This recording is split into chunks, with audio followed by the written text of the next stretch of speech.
What is going on, everyone? James Hancock here. I'm back to review El Camino, a Breaking Bad movie, a movie that somehow managed to get made in almost total secrecy, but written and directed by Breaking Bad creator Vince Gilligan and starring Aaron Paul. This movie gives Breaking Bad fans something they've been screaming for since the Breaking Bad series finale in 2013.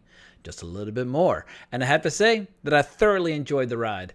I'll abstain from spoilers initially until I give you fair warning, but this movie's out there on Netflix, so if you don't want spoilers, carve out 2 hours and watch the movie.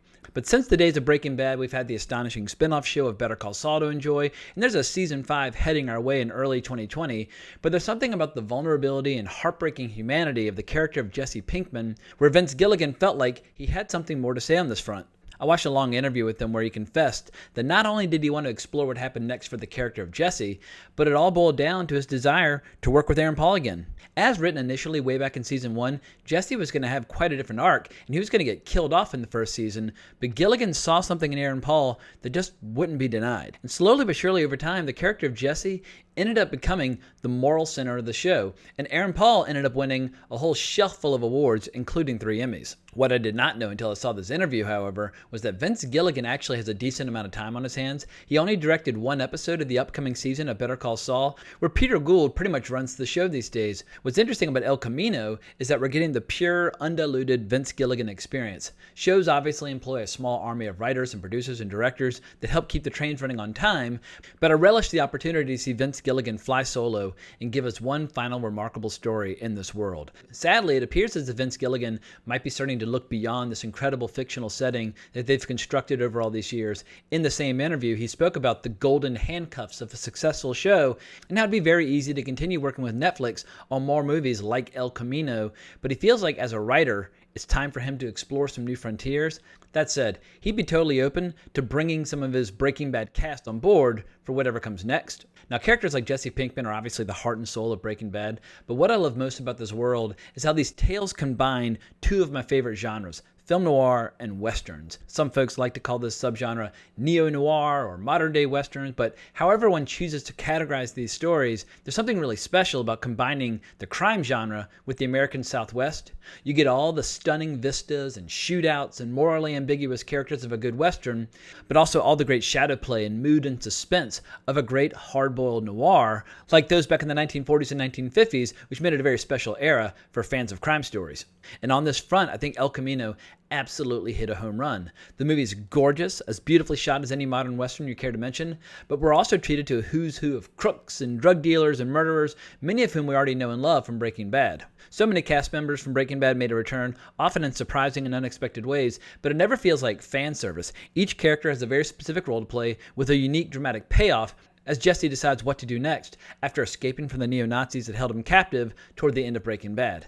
To my relief, the movie does not feel like a strange, truncated season of the show. It's always a risk telling a 2-hour story when fans are used to sinking their teeth into a giant season, but I think this movie stands very well on its own 2 feet. The only flaw is that if you've never seen Breaking Bad, this movie is going to be completely bewildering to you, much like Deadwood the movie for people who never followed that show. The good news is, if you've never seen Breaking Bad, you get to watch Breaking Bad, arguably the best TV show of the 21st century. It might not be my personal favorite, but it's certainly in the mix, and I'm jealous of anyone who gets to have that experience for the very first time.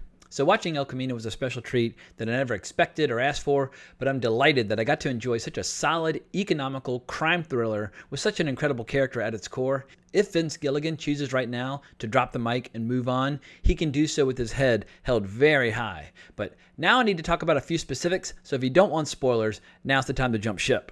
Much to my surprise, this movie doesn't miss a beat and dives right into what happened to Pinkman right after Breaking Bad ended. We have a few incredible flashbacks as well, but for the most part, this movie's all about Jesse trying to get the hell out of Dodge before the cops find him. And I was amazed at how quickly Gilligan was able to immerse us right back into this tale without feeling as if 6 years had gone by.